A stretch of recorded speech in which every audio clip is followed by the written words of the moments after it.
So for 15 years, the devil was able to stop the Israelites from working on the temple.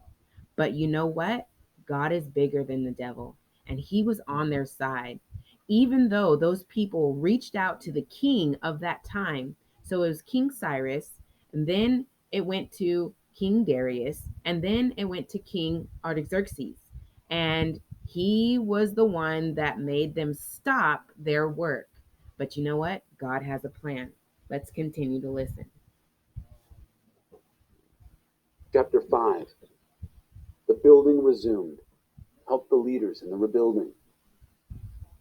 Meanwhile, the prophets Haggai and Zechariah, son of Iddo, were preaching to the Jews in Judah and Jerusalem in the authority of the God of Israel who ruled them. And so Zerubbabel, son of Shealtiel, and Jeshua, son of Jozadak, started again, rebuilding the temple of God in Jerusalem.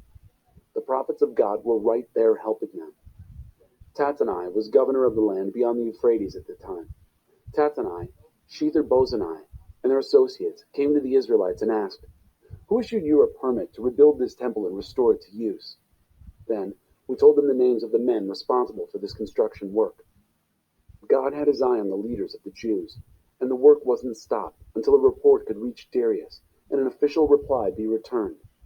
Tattenai, governor of the land beyond the Euphrates, and Shethar-Bozenai and his associates, the officials of that land, sent a letter to Darius the king. This is what they wrote to him. To Darius the king, peace and blessing. We want to report to the king that we went to the province of Judah, to the temple of the great God that is being rebuilt with large stones. Timbers are being fitted into the walls. The work is going on with great energy and in good time. We asked the leaders, who issued you the permit to rebuild this temple and restore it to use? We also asked for their names so we could pass them on to you and have a record of the men at the head of the construction work. This is what they told us. We are servants of the God of the heavens and the earth. We are rebuilding the temple that was built a long time ago. A great king of Israel built it, the entire structure. But our ancestors made the God of the heavens really angry, and he turned them over to Nebuchadnezzar, king of Babylon, the Chaldean, who knocked this temple down and took the people to Babylon in exile. But when Cyrus became king of Babylon, in his first year, he issued a building permit to rebuild this temple of God. He also gave back the gold and silver vessels of the temple of God that Nebuchadnezzar had carted off and put in the Babylon temple. Cyrus the king removed them from the temple of Babylon and turned them over to Sheshbazzar, the man he had appointed governor. He told him, "Take these vessels and place them in the temple of Jerusalem, and rebuild the temple of God on its original site." And Sheshbazzar did it. He laid the foundation of the temple of God in Jerusalem. It has been under construction ever since, but it is not yet finished.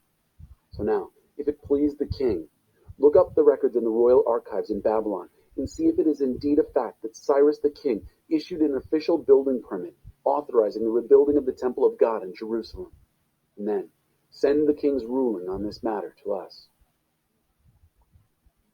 So, even though they were stopped working on the temple for 15 years because of the different people coming against them, saying that they didn't have any authority to build or rebuild their temple, God raised up two prophets, Haggai and Zechariah, to speak on their behalf. And they spoke to the king and said, "This is what King Cyrus said we can do. So that is what we are working on." And so they were giving their side of the story in order to help them continue in the rebuilding of God's temple.